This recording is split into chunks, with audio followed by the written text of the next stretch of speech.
आप सुन रहे हैं जगत गुरु तत्वदर्शी संत रामपाल जी महाराज द्वारा लिखित पुस्तक जीने की राह का पेज नंबर 39 विशेष मंथन।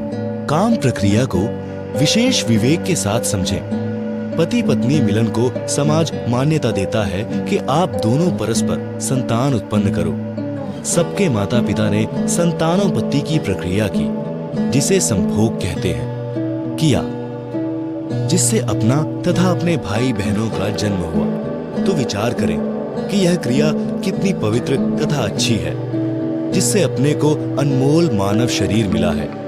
कोई डॉक्टर बना, कोई सैनिक, कोई मंत्री तो कोई इंजीनियर बना है, कोई किसान बना है जिसने सबको अन्न दिया, कोई मजदूर बना जिसने आपके महल खड़े किए, कोई कारीगर बना। मानव शरीर में हम भक्ति, दान, धर्म के कर्म करके अपने जीव का कल्याण करा सकते हैं। संभोग क्रिया यह है। इसको कितना ही बकवाद करके, रागनी गाकर, फिल्मी गाने गा सुनाकर मलिन वासना रूप दे, बात इतनी ही है। यह पर्दे में करना सभ्यता है। पशु पक्षी प्रजनन क्रिया करते हैं जो खुले में करते हैं, जो अच्छा सा नहीं लगता। मानव सभ्य प्राणी है। उसको पर्दे में तथा मर्यादा में रहकर सभ्यता को बनाए रखना है। उपरोक्त विचार पढ़कर आप में किसी भी बहन, बेटी, बहू की ओर देखकर अश्लील विचार उत्पन्न नहीं हो सकते। यही क्रिया दादा दादी ने की, जिससे अपने पिताजी का जन्म हुआ। नाना नानी ने की, जिससे माता जी का जन्म हुआ। जिन माता पिता ने अपने को उत्पन्न किया, पाला पोसा। कितने अच्छे हैं अपने माता पिता, जिनकी उत्पत्ति भी काम क्रिया से हुई। तो यह क्या अश्लील है?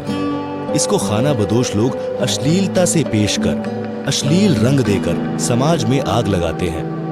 देश के संविधान में प्रावधान है कि यदि कोई पुरुष किसी स्त्री से छेड़छाड़ करता है तो उसे 3 वर्ष की सजा दी जाती है। यदि किसी स्त्री से रेप करता है तो 10 वर्ष की सजा होती है। कानून का ज्ञान होने से इंसान बुराई दुराचार से डरता है। कानून का ज्ञान होना आवश्यक भी है। इस तरह के पाप काल ब्रह्म करवाता है। काल कौन है जाने सृष्टि रचना में इसी पुस्तक के पृष्ठ 254 पर। फिल्म नहीं देखनी है।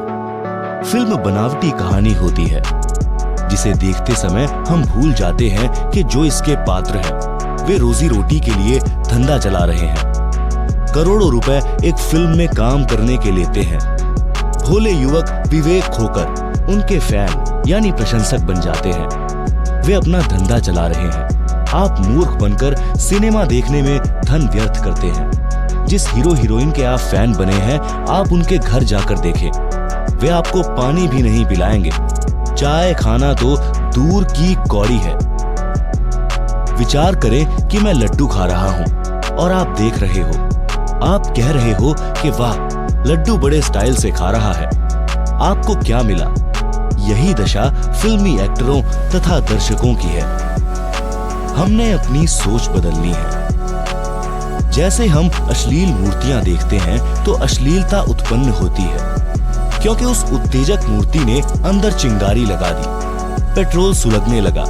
ऐसी तस्वीरों को तिलांजलि दे दें। जैसे हम देशभक्तों की जीवनी पढ़ते हैं और मूर्ति देखते हैं तो हमारे अंदर देशभक्ति की प्रेरणा होती है। ऐसी तस्वीर घर में हो तो कोई हानि नहीं। आप सुन रहे हैं जगत गुरु तत्वदर्शी संत रामपाल जी महाराज द्वारा लिखित पुस्तक जीने की राह का पेज नंबर 40। यदि हम साधु संत, फकीरों तथा अच्छे चरित्रवान नागरिकों की जीवनी पढ़ते सुनते हैं तो सर्वदोष शांत होकर हम अच्छे नागरिक बनने का विचार करते हैं। इसलिए हमें संत तथा सत्संग की अति आवश्यकता है। जहाँ अच्छे विचार बताए जाते हैं, हम अपनी छोटी सी बेटी को स्नान कराते हैं, वस्त्र पहनाते हैं। इस प्रकार सब करते हैं। वही बेटी विवाह के पश्चात ससुराल जाती है। अन्य की बेटी हमारे घर पर बहू बनकर आती है। अब नया क्या हो गया? यह शुद्ध विचार से विचारने की बात है। इस प्रकार विवेक करने से खाना बदोश विचार नष्ट हो जाते हैं। साधु भाव उत्पन्न हो जाता है। समाचार पत्रों में भी इतनी अश्लील तस्वीरें छपती हैं जो युवाओं को असामान्य कर देती हैं। कुछ कच्छे की प्रसिद्धि में लड़कियां केवल अंडरवियर तथा चोली यानी ब्रेजियर पहनती है, जो गलत है। इसी प्रकार पुरुष भी अंडरवियर यानी कच्छे की प्रसिद्धि के लिए केवल कच्छा पहनकर खड़े दिखाई देते हैं, जो महानीचता का प्रतीक है। इनको बंद किया जाना चाहिए। इसके लिए सभ्य संगठन की आवश्यकता है, जो संवैधानिक तरीके से इस प्रकार की अश्लीलता को बंद कराने के लिए संघर्ष करे तथा मानव को चरित्रवान, दयावान बनाने के लिए अच्छी पुस्तकें उपलब्ध करवाए, सत्संग की व्यवस्था करवाए। अच्छे विचार सुनने वाले बच्चे संयमी होते हैं। देखने में आता है कि जिस बेटी का पति विवाह के कुछ दिन पश्चात फौज में अपनी ड्यूटी पर चला गया, लगभग 8-9 महीने छुट्टी पर नहीं आता। कुछ बेटियों के पति अपने रोजगार के लिए विदेश चले जाते हैं और 3 वर्ष तक भी नहीं लौटते। वे बेटियां संयम से रहती हैं, किसी गैर पुरुष को स्वप्न में भी नहीं देखती। ये उत्तम खानदान की बेटियां हैं। पुरुष भी इतने दिन संयम में रहता है। वे बच्चे ऊंचे घर के हैं, असल खानदान के होते हैं।